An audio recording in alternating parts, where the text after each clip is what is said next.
Okay, well, welcome everybody. I know I'll have other folks join us, but I don't want to waste another moment because we are here for our May edition of Thought Leader Conversations.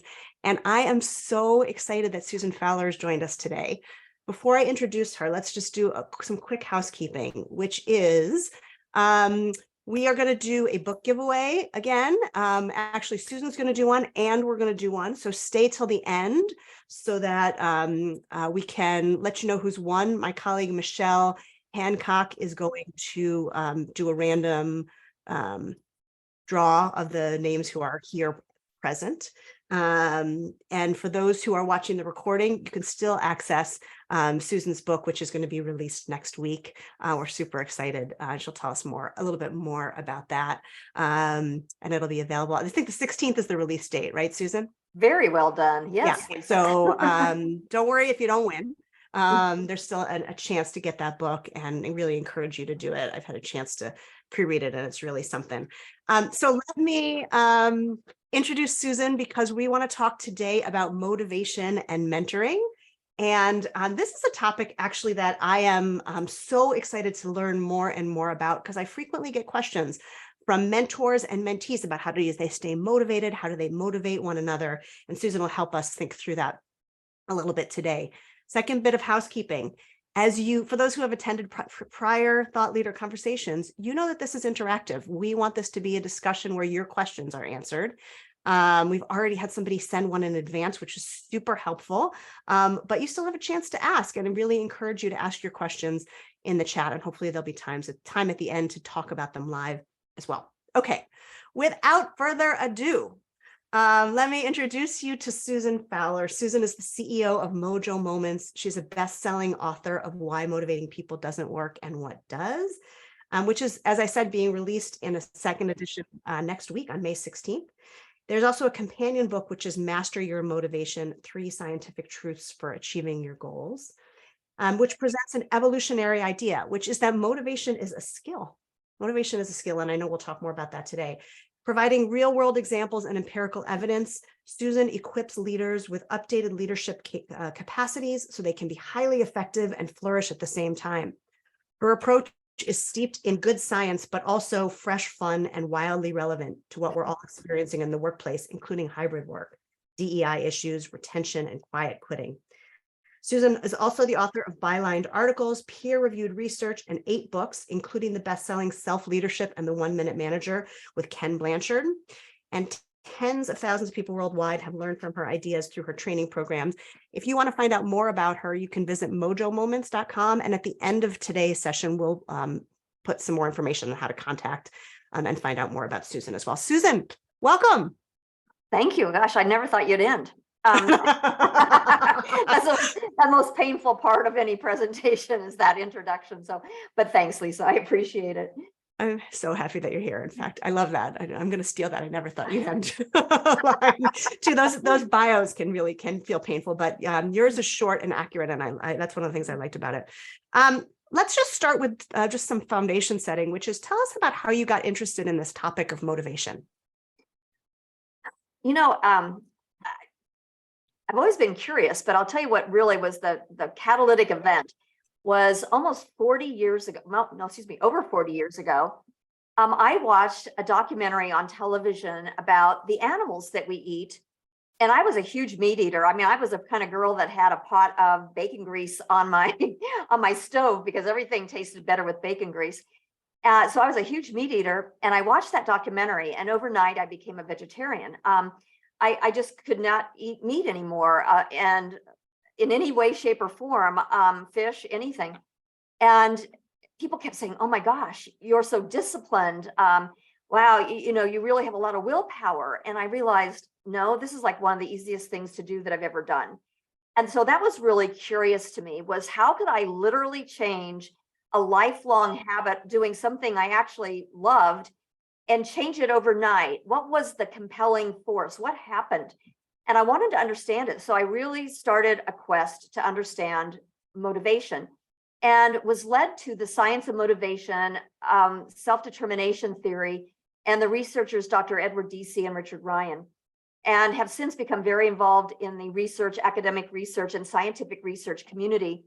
And I dedicated my life to taking their extraordinary, groundbreaking research and saying, how do we apply this?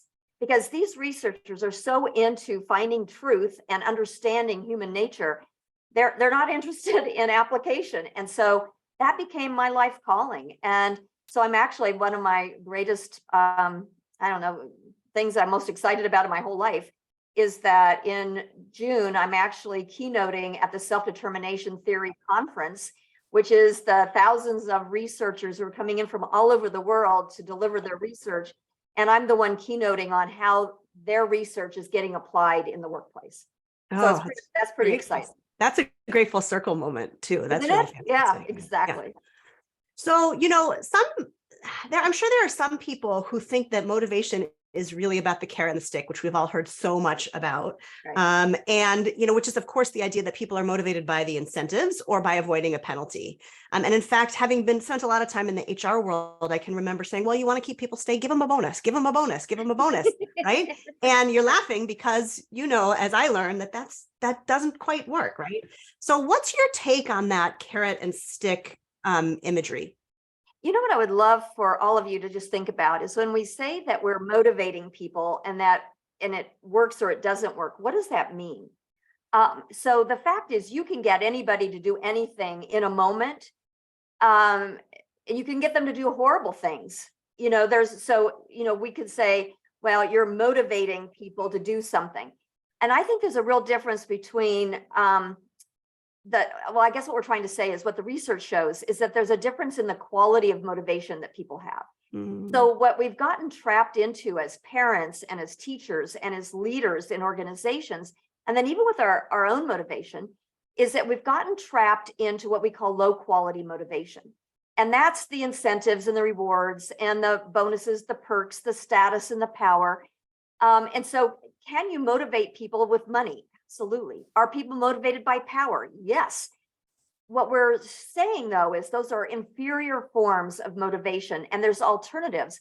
And so we keep defaulting to the carrots and sticks because that's where the research kind of had gone with B.F. Skinner and behaviorism. And we've just come so far since then, but what we haven't embraced is that new science. And so it's the quality of the motivation that matters, Lisa, not the fact that we can get people to do something in the short term. But I have to tell you, even in the short term, when we use these inferior forms of motivation, people will not be as creative, as innovative. They will not have a sense of well-being. They will not be able to sustain their energy over time because it's low quality energy. And so I just want people to have an alternative to the carrots. Yeah. So let's take this into the mentoring context as we talk about what some of those alternatives are, because very often, when I'm talking to mentors at the beginning of a mentoring relationship, they're most concerned about how do I motivate my mentee. So what guidance would you give them, and what is that alternative to carrot and stick? So yeah, thank you. So the first thing I would do is to say that you're stop trying to motivate people. Instead, what we really need to do is to create the environment where people's psychological needs can be fulfilled. So I'm going to just share a slide real quick with everybody. I'm not going to be slide heavy today, but I just wanted to share that these three basic psychological needs are empirically proven globally. They are the thing that gets me excited, and the reason the first version of my book was translated into 14 languages is because the research is relevant no matter what your culture, your gender, your generation. So every human being has these three psychological needs that are the requirements for optimal motivation. And when we talk about optimal motivation, what we're saying is optimal motivation is where you're in a state where you're thriving and you're performing. So you cannot thrive if you don't have choice, connection, and competence. And so as a mentor, what you really want to do is to create a relationship where people are experiencing choice, connection, and competence. And the reason I'm such an advocate of mentoring is because when you're a boss of someone, that's a different nature of the relationship. It's it's like there's some built-in blockers to forming, in many cases, a genuine connection, because as a boss, you need people to achieve certain types of results. And so as a boss, you might actually be more inclined to try to impose or use threats or fear or incentives to motivate someone, because you're desperate for them to achieve what you need for them to achieve. In a mentoring relationship, the research is really fascinating that connection is different. And as a result, I mean, there's been studies that show, for example, mentoring is a great combatant to violence. I shouldn't use that word. That was kind of an ironic word to use, right? Yeah. It's something that thwarts violence in the workplace, because in a mentoring relationship, the connection is so much more genuine that people who are being bullied or people that are feeling threatened or might act out under pressure and stress are less likely to do that, because they have someone who can help diffuse it. Yeah. So what I would say is to every mentor out there is, how do you really think about creating choice, connection, and competence? And I can go into a little bit more detail, but that's the kind of the general message. Yeah, that's fantastic. And I want to I know that some folks who are on the call or who will be watching the call are also mentoring program administrators. And this is a really helpful model for program administrators too, as you think about how are you going to structure your mentoring program. We had a very short dialogue about this just before folks dialed in. So one of the things I love about this framework is it's not just helpful for mentors and mentees as you think about how to motivate. It's also helpful in terms of setting the cultural context as well. Wow, I love that. Absolutely. And so, Lisa, let me just give you an example. I was working with a global organization, and one of the initiatives they had that they wanted us to look at through the lens of motivation science was their mentoring program. And it turns out that when they really looked at the mentoring program that they were establishing, they were eroding people's sense of choice, because it was like they were imposing a mentoring program on people. Okay, we know that mentoring works, so we're going to get you a mentor. And if you're a leader at a certain level, you need to be a mentor. So just immediately the framing of the entire program felt that it was imposed. And I'll show you the spectrum of motivation in a few minutes, but on the spectrum of motivation, when people have an imposed motivational outlook, that's suboptimal motivation. That's a strike against you in the first place. And then it turns out that what they were doing was coming up with a plan for how to match the mentors and the mentees. And so even though there might have been some questions and there might have been some kind of rudimentary preliminary stuff that was done, it felt like the partnerships, the mentoring relationships were being forced, and that people weren't having a choice in the matter. And the fact is that every mentoring relationship is based on values. Sometimes we call it chemistry, but the fact is people could have similar interests, but that's not what determines a positive and good relationship. All the relationships we have in our lives that are fruitful and meaningful come from because we share values, not interests. So even though they had done some rudimentary kind of pairing, the fact is people still felt like they were being forced into this mentoring relationship. And then the other thing that I think is really important, and this gets to the heart of the mentee's motivation, is that I have always approached mentoring from the mentee's perspective. And I've actually created this thing called, menteeship, that for mentees to be proactive and to really understand, what is it I want to learn? What is the competence that I am trying to gain? And that's the underlying real purpose of a mentoring relationship. Now, that's my proclivity. So what I'm saying is that if you're administering a mentoring program, that you've got to build choice into it.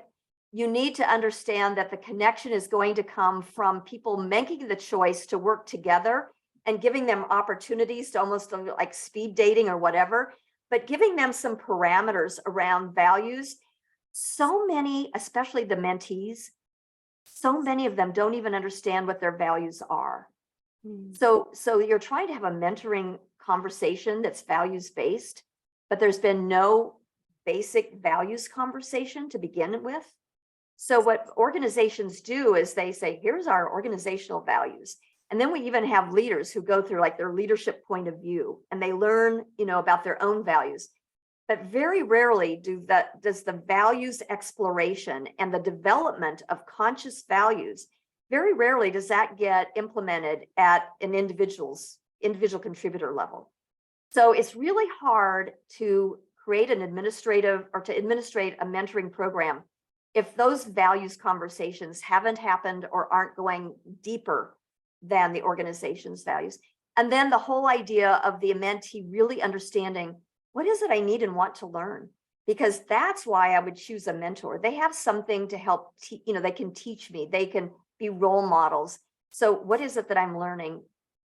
So that's why these 3 psychological needs, if you enter into any mentoring program with these firmly in mind, it'll help shape that program effectively. You know what else I love so much about that, Susan, is we spend a lot of time talking to mentees about how they can drive the relationship, how they can drive the mentoring relationship. And that framework, I mean, this is, I can't wait to listen to this again, because you can't facilitate and really take in at the same time. But that framework is so helpful in helping mentees think about how they can drive the relationship, how they can create that connection, how they can discover what it is they want to learn, and connect to competence. So that's fantastic.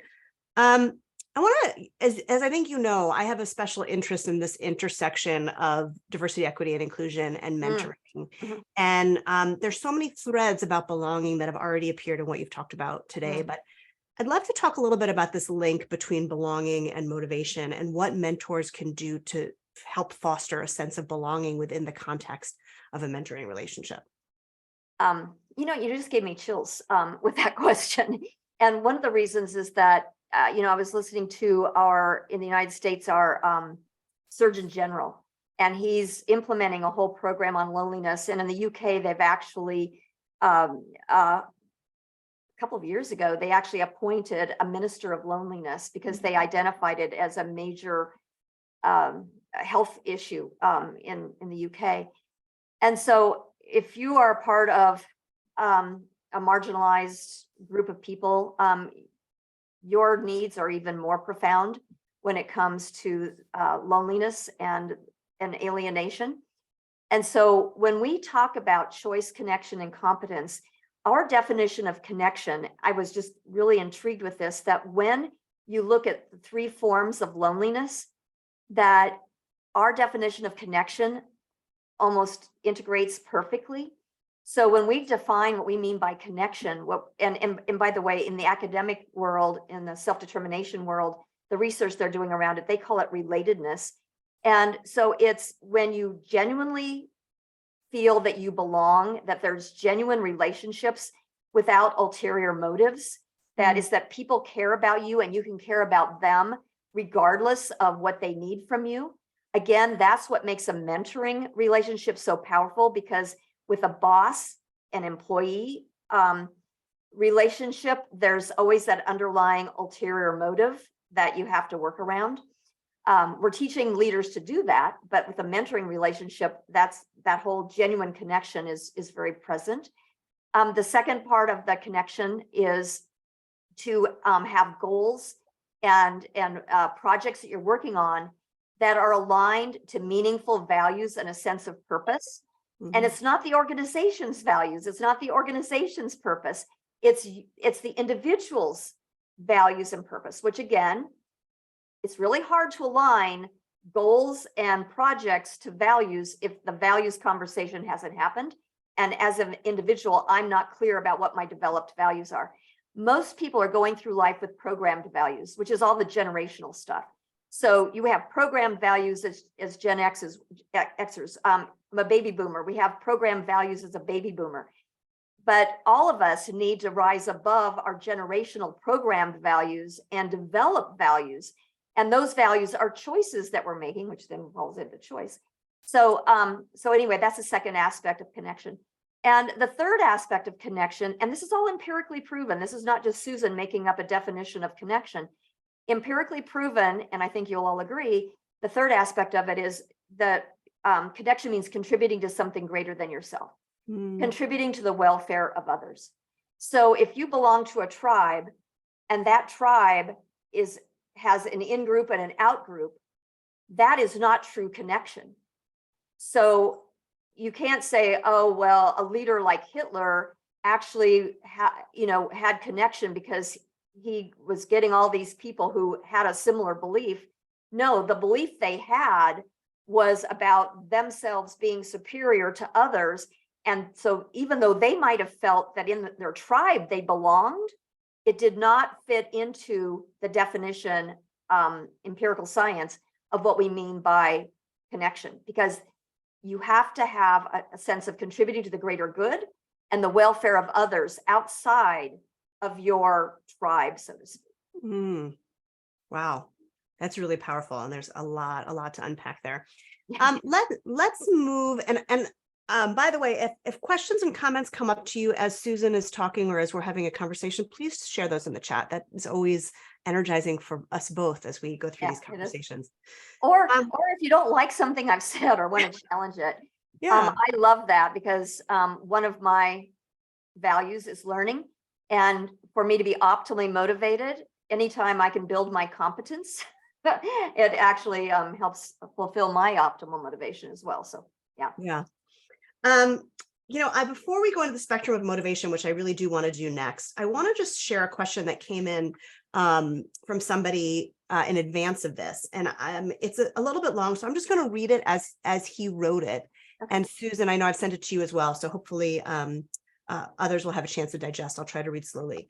He said, if a mentee is not motivated, does it even make sense to spend time motivating them? Most unmotivated mentees seem to drop off after a while, even after a mentor has helped them to connect to an inner desire and a drive to pull them forward. It also does not seem to be the mentor's job to motivate a mentee. I would think that would be part of the qualification to get paired with a mentor. As someone who leads a team of mentors and actively pairs mentors with mentees, my experience is that unmotivated mentees are not ready for mentorship because they don't honor the time of the mentor, nor do they make the most of the opportunity. What are your thoughts on that, Susan? Well, so the first thing I would say is he's right. You can't motivate anyone. So it's like I was saying, we need to create an environment where people are experiencing their psychological needs. And if people don't want to be in a mentoring program, then we either need, and that's what Mojo Moments does, is we teach leaders how to have these motivation conversations, or how to actually help encourage choice, deepen connection, and build competence. So there would need to be a motivational shift. But if you try to coach someone, if you try to mentor someone, and they are suboptimally motivated for whatever it is you're asking them to do, all the planning, all the effort, all the problem solving is like building castles on sand, because it's suboptimal motivation that is going to just collapse. So let me just explain to you what I mean by that. And there's just one other thing I want to say before I leave these slides and go to the spectrum of motivation. One of the things I was able to do in the new book is to cite some real current research. McKinsey just did, literally in the latter half of 2022, and it was published in 2023, a study that I found was fascinating. It's a global study on what happened in the mass resignation, post-COVID and kind of a little bit during COVID. What was going on there? And what they found was that there were 3 top reasons that people cited for leaving the job and seeking another job. And this is related to Paul's question as well. Mm-hmm. And what they cited was a lack of autonomy and flexibility. In fact, in the research study, it said anything for autonomy, right? The second was to escape a toxic culture and meaningless work. And the third was a desire for growth and learning opportunities. I would like for you to notice how every one of those is exactly tied to choice, connection, and competence. And so we know from our motivation research that this is what creates thriving in the workplace. And McKinsey just said, oh, wow. And that's why people were leaving, because they weren't getting those needs fulfilled in their current jobs. Unfortunately, because they don't know what they're longing for, they're now seeking work someplace, and they're probably still not going to get those 3 psychological needs satisfied because they don't understand that that's the source of their longing. And so that's why I think this information is so important. So if people do not have their psychological needs satisfied or fulfilled, if it's low quality, their psychological needs, those 3 psychological needs, then they are going to experience suboptimal motivation. If those psychological needs are being satisfied, then they will experience optimal motivation. So if you have mentees who are and I never use unmotivated because people are always motivated. The question is, why are they motivated? What type of motivation do they have? So let's say that what I hear him saying is they are demonstrating that they're suboptimally motivated to be mentees, right?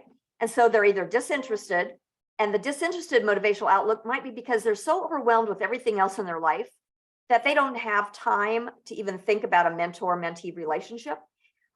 It could be that they're externally motivated, like, oh, the only reason I would do this is because if I got a mentor who's a big wheel, this could actually bring me power and status.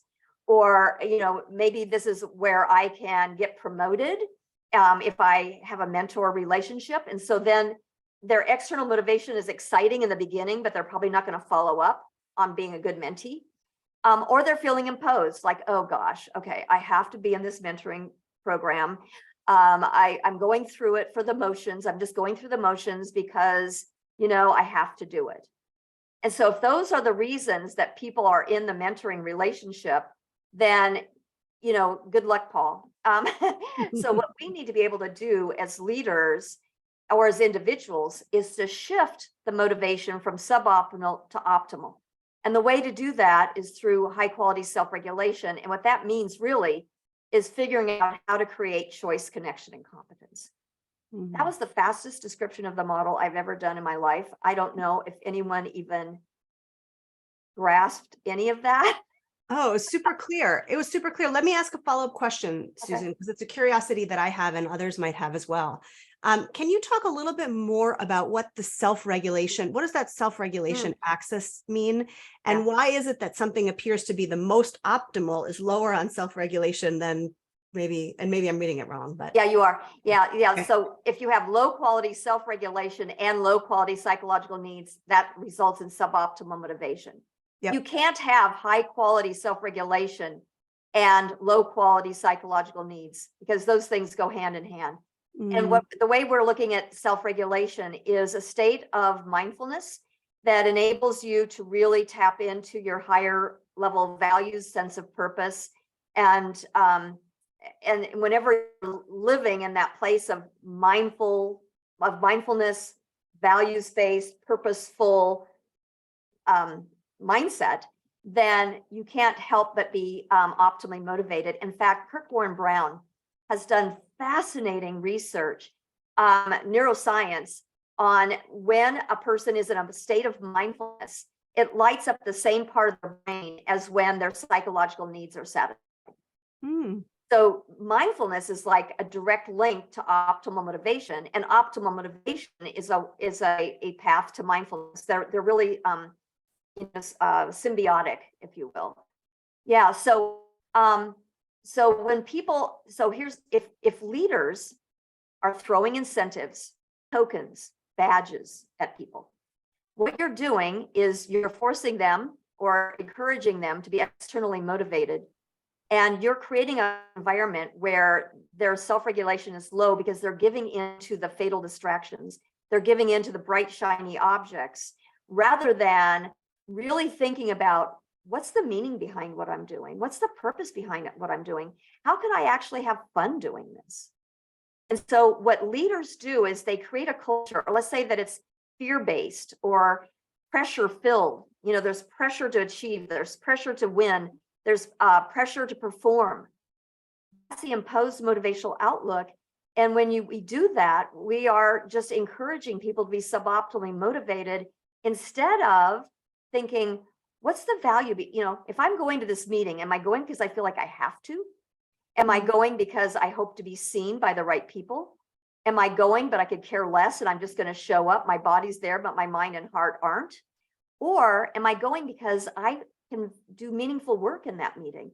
that maybe I have a value around learning and I'm going to learn something in that meeting.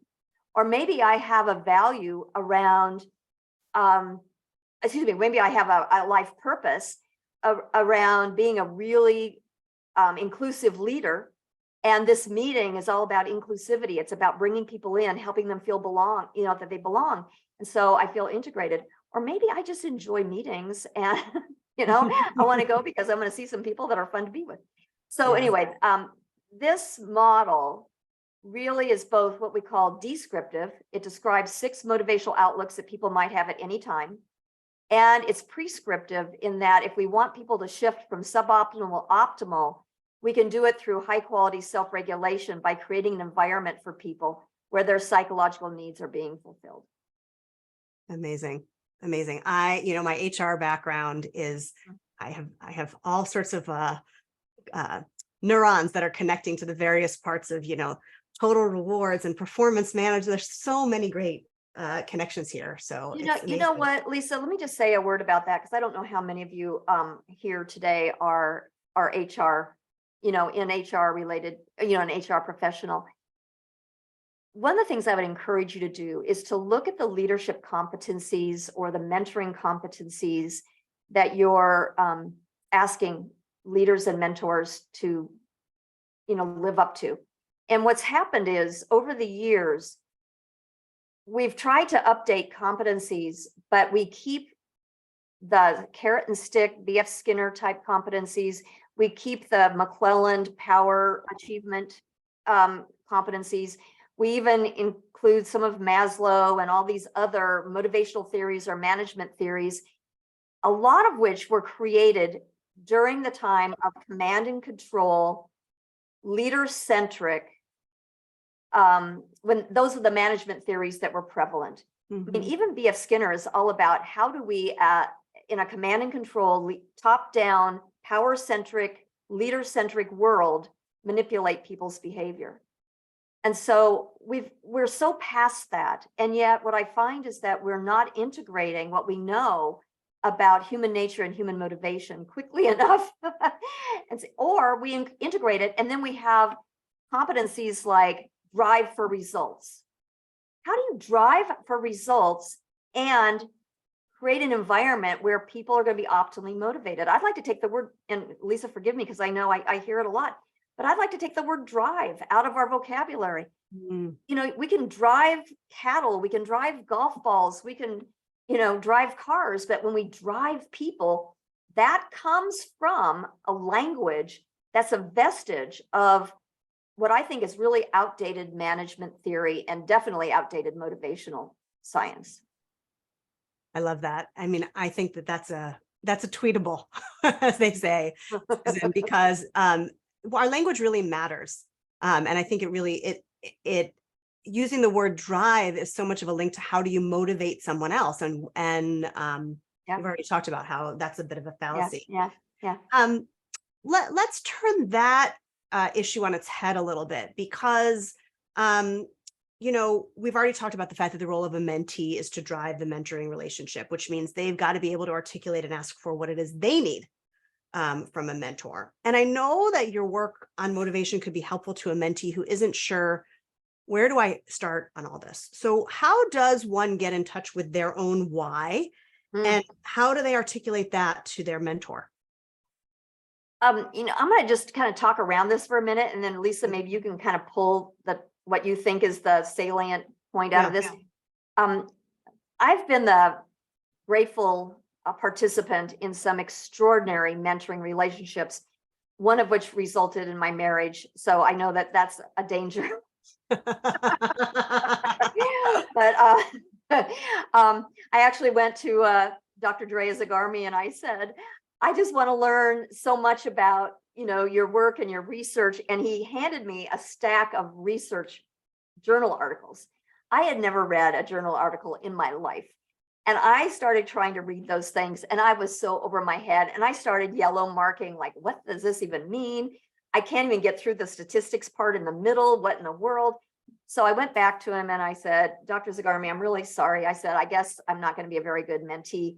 I tried to read these articles, but they're so over my head. I said, I have a million questions. And he just was like looking at me dumbfounded. And it's like, and I thought, what's going on? He goes, you actually read them? And I said, well, I tried. And he said, do you know how many people come to me and ask me to mentor them? And so I give them that stack of papers and then I never see them again. And so what he had done was kind of set up like a little test, like, does she really want to learn? Does she really care about this? And I did. And so that's how our relationship started. I mean, because I just was so hungry. So then when I started having people come to me and ask me to be their mentor, that was probably, I actually remember the first time that happened. And it was like one of the greatest moments of my life. And I think a lot of mentees are afraid to approach a mentor. And I have to say that most mentors I've ever talked to feel so privileged and honored that somebody would want them as a mentor. Yeah. So that's the first thing I like to say to mentees is that if you have a compelling need to learn, if you have a compelling need to create a relationship that's meaningful with someone, that needs to be the motivation that you have to enter into that relationship. And so whenever I had a mentee come to me, here's what I said. I go, I would really entertain being your mentor. Here are 10 questions that I'd like for you to answer. And I actually created a questionnaire. And I said, and I need for you to understand that I think the mentee needs to be proactive. This is your ask, not mine. I'm willing to give you my time and energy. And I just need for you to know that you're going to be proactive. I need for you to answer these questions. And then you need to be the one that calls me and sets up the meetings and makes the meetings. And, so I have these parameters and I was really clear about what my parameters were. And I have to tell you, I could name 4 mentees right now that they all did what I asked them to do. And today I would say that they are friends and peers. That mentoring relationship has now become symbiotic, that I learn as much from them as they learn from me.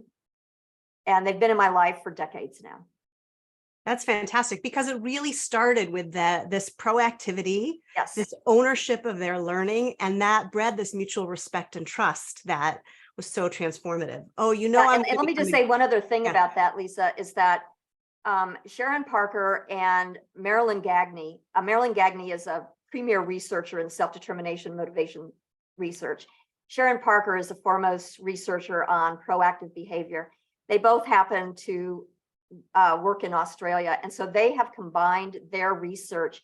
And what they have found is extraordinary correlations between individuals who are proactive and optimal motivation, that it generates a type of vitality that helps them to be greater problem solvers, that helps them to build energy throughout their workday instead of, give it up. And by the end of the day, they not only have a greater sense of vitality, but they have a greater sense of well-being. So that whole idea of proactivity. So I would encourage anyone who's building a mentoring program to really, really foster this menteeship, this idea of proactive behavior. Fantastic. All right. So I love the title of your business. Let's talk about what is the Mojo Moment and how do you create one of those? Well, a Mojo Moment is anytime you have that kind of rush or epiphany of optimal motivation, where you experience a conscious shift from maybe being suboptimally motivated to being optimally motivated. And what the research shows is that when you are aware that you're optimally motivated, the vitality that it creates is very different than the low quality energy that you create when you're suboptimally motivated. So it's the difference between, how when you need energy and you need it right away, you might eat a candy bar, drink a Coca-Cola. Oh, no offense to Coca. Drink a sugary soft. Yeah. Yes. drink something with caffeine and sugar. So you want the carbs, you want the sugar, you want the caffeine. And so you get this burst of energy, right? And you go, whoa, there's a rush. But then what happens? It just crashes. At some point you crash. And what happens to your blood sugar is when it crashes, your blood sugar is even lower than when you first began. So what do you need? Another cup of coffee, another cola, another, candy bar. And so all day long, you're on this kind of physiological roller coaster ride. motivation is psychological energy. And so it works in the same way, that when you feed your psychological energy with low quality junk food motivation, like incentives, rewards, badges, tokens, fear, anger, resentment, then you might get a rush, but then you have to keep feeding it with all that negativity or all of that bad stuff. But optimal motivation and a mojo moment is when you realize that you have really meaningful values that are being fulfilled, a sense of purpose that really creates this sense of well-being and peace within you, or a sense of joy, this inherent joy of pure intrinsic motivation. And so that's what a mojo moment is. And what we're trying to teach individuals is how to have a mojo moment, how to create choice, connection, and competence in your life, and or for a goal or for a situation. And for leaders, how do you encourage choice? How do you deepen connection? How do you build competence with the people that you lead? Or as a mentor, how do you do that with the mentees? Fantastic. Super powerful. All right. We have a great question in the chat. Yeah. So Amanda's asking for a reference list or a bibliography of the research you've been citing, Can I just tell you, I will not even buy a book if it doesn't have a bibliography or an index. So that's how kind of snobbish I am. But I would like for you to see that in Why Motivating People Doesn't Work and What Does. There is I think it's like a 10-page bibliography of really, really small type. And then at the end of each chapter are the notes that's referring to the research as well. So we feel everything we do is empirically based and scientifically sound. I feel very strongly about that. Terrific. Thanks for that, Susan. Okay. And then Melinda says, what are your suggestions in having values conversations when you're first starting a mentorship program? Oh, Melinda, thank you so much for that.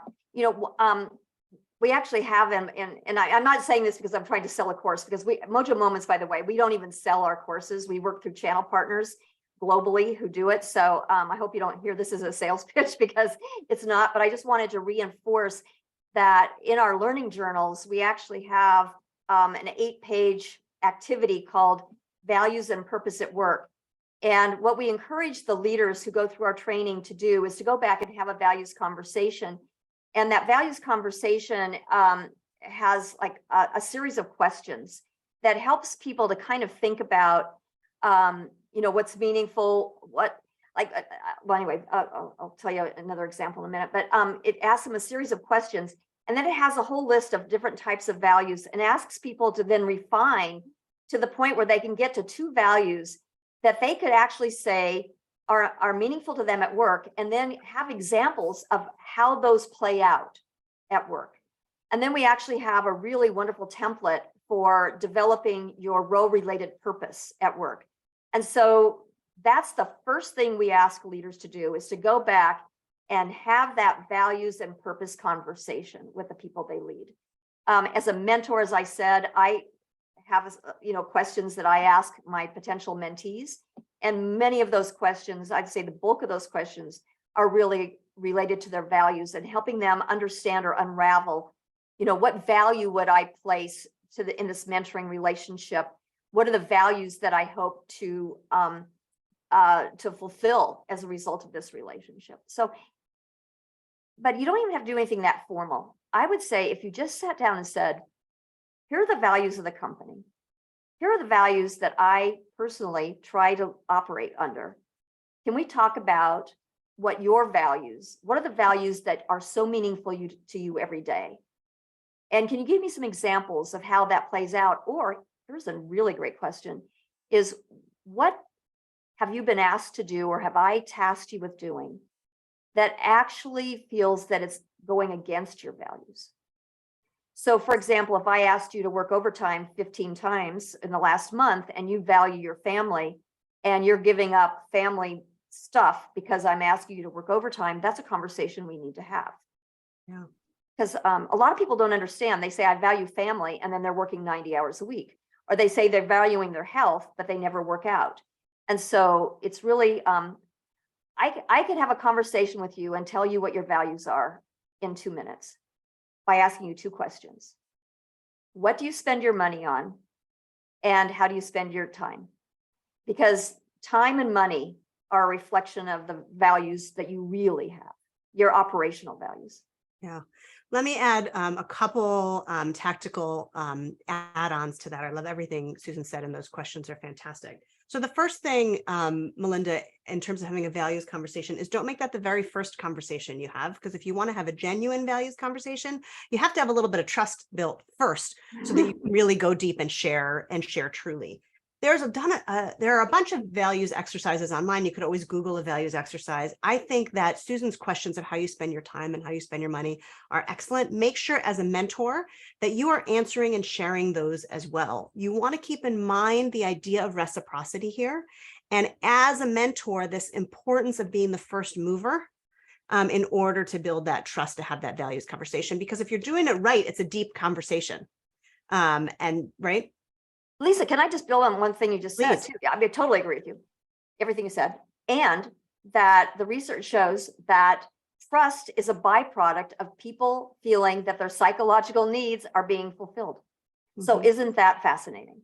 Yeah. That trust is not a foundational need, but you can't experience trust if you're my manager or my mentor, if when I work with you, or if I'm doing something for you, if I don't feel that I have a sense of choice, connection, and competence, I can't trust you.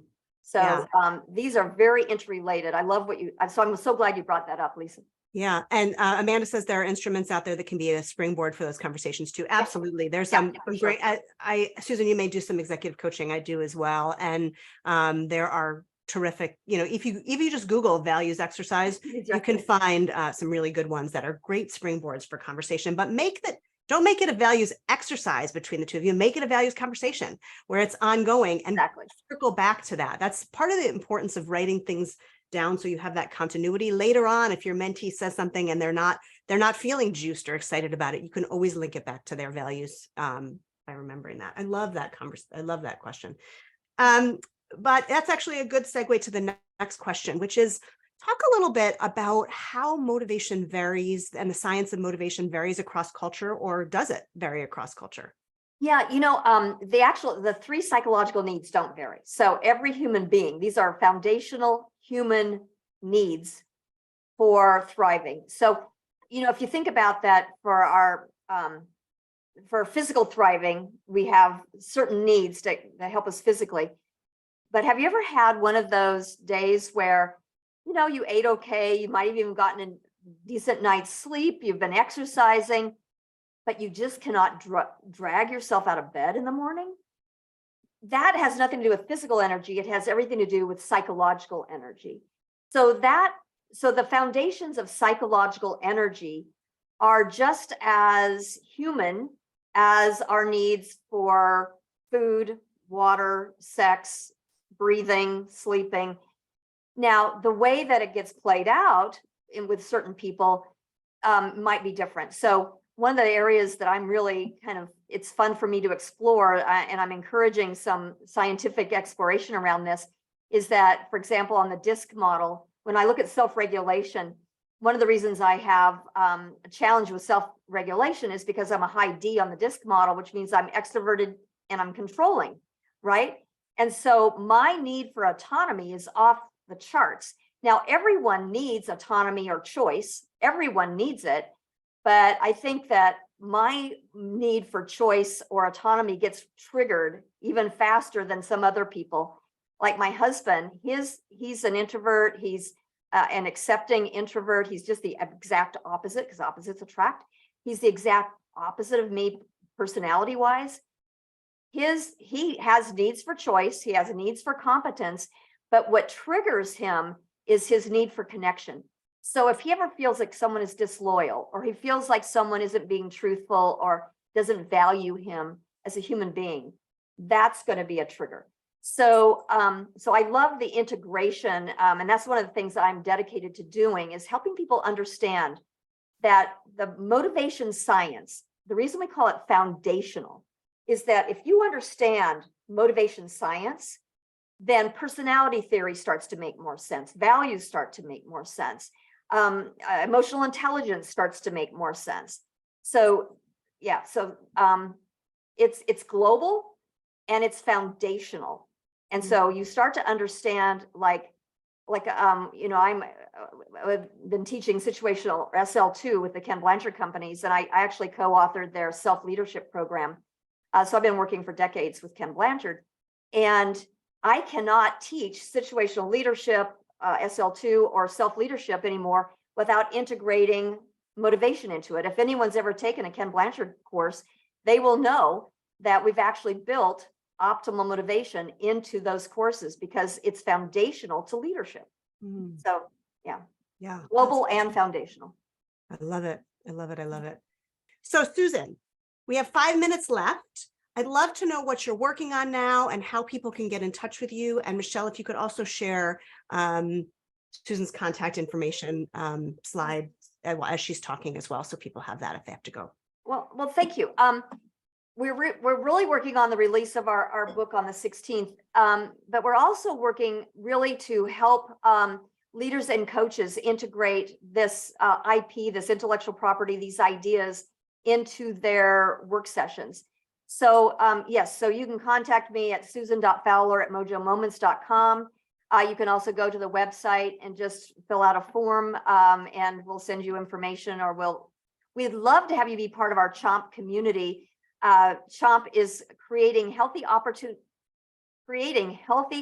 motivation possibilities. That's our CHOMP community. And so we have a newsletter that goes out about every month, sometimes, maybe 5 weeks, but and we won't abuse you, but we would love to have you be part of our CHOMP community. That would be awesome. Awesome. So Susan, I have learned so much, but I know as somebody who presents frequently that the biggest gift you can give somebody who presents is to get a takeaway from people who join. So they know, so you know what they've learned from you. So I just want to ask the folks who are watching this live to put in the chat one of your takeaways that you've learned from Susan today. Mine are so very, very many, but really what I'm chewing on right now, Susan, is this connection with values and the real importance of linking values to not just motivation, but to this idea of the underlying creating a sense of connection is so powerful. So thank you so much for that. Yeah. And I think that there's different types of values, right? There's end values and means values. And my husband and I have taught at the University of San Diego for over 25 years. And one of the things that we really try to help leaders understand is that how often, if we would just talk about what our end values are and agree on what those are, that we could then negotiate the means values. But what I find happening in our society today is that we are constantly arguing about the means values, and it will never come to resolution because we've never agreed on what the end value is. So I think that a big source of a lot of our angst in our world today is a lack of values conversations. Yeah, I love it. So, and Lisa, I'd like to just recommend, as people are typing in the chat, I really appreciate it. If you just take one thing away from today, here's what I would ask is just try this. If you start to feel your energy dissipating, if you start to feel like, oh God, I have to do something. If you could just ask yourself, what choices do I have? What choices would be meaningful to me? How can I connect that choice to full value or to something that gives me a sense of purpose? And how could that choice help me to learn and grow? So if you could just start to notice your energy and notice if you just ask yourself, what choices do I have? How do I make those choices meaningful? And how do I make those choices ones to learn and grow from? You might actually experience an automatic motivational shift. It could be just as easy as that. Super powerful. Great comments in the chat thank you. About how Geraldine said how she can incorporate competence, connection, and choice into her faculty mentoring program and how she already has. Angela on the concept of linking the 3 areas, choice, belonging, and learning versus attempting to motivate people. Dana on the importance of creating an environment of choice, connection, and competence. I love that. And more and more and more and more. So Susan, I want to thank you. I so value your work and our professional relationship. And I was so touched by your easy yes. And I'm so glad you said yes to this. Well, Because thank you, because it's mutual. And that's thank why. you. So thank you. Thank you so much. All right. Thank you, everybody, for joining. And stay tuned on June 6th. Come back to learn more about connection and communication as we talk about connection and communication in mentoring with Chad Littlefield. And stay tuned for the recording of this amazing session. Thanks, everybody. Thank you all. Appreciate it. Thank you, Lisa. Thanks.